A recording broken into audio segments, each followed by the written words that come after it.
ที่นี่สถานีปากคลองนี่สถานีปากคลองผู้โดยสารที่มีความประสงค์ลงที่สถานีปากคลองก่อนหน้าลงจากขบวนรถตรวจสอบสิ่งของสัมภาระของท่านที่นำติดตัวมานำลงให้ถูกต้องครบถ้วนด้วยครับท่านเดินทางไปกับขบวนรถนี้ควรนำสิ่งของสัมภาระของท่านขึ้นไปสถานที่นั่งภายในขบวนรถให้เรียบร้อยด้วยครับอย่าขึ้นลงหรือใช้บันไดเป็นที่โดยสารขณะรถเคลื่อนออกจากสถานีถ้าทางอันใดรับอันตรายจากขบวนรถได้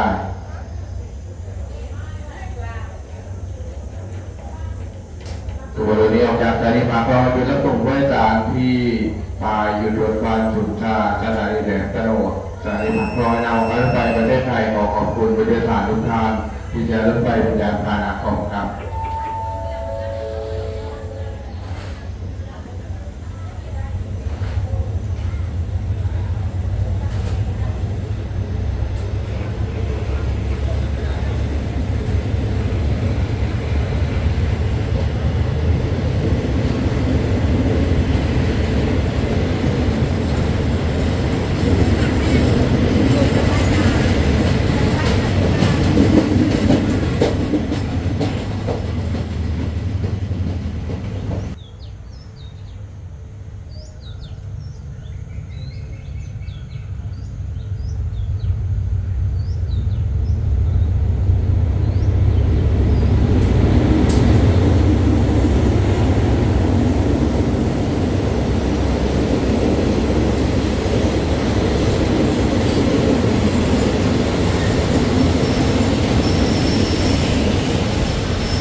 ที่นี่สถานีปากคลองนี่สถานีปากคลองผู้โดยสารที่มีความประสงค์ลงที่สถานีปากคลองก่อนหน้าลงจากขบวนรถโดยสอบสิ่งของสัมภาระของท่านที่นำติดตัวมานำลงให้ถูกต้องครบถ้วนด้วยครับ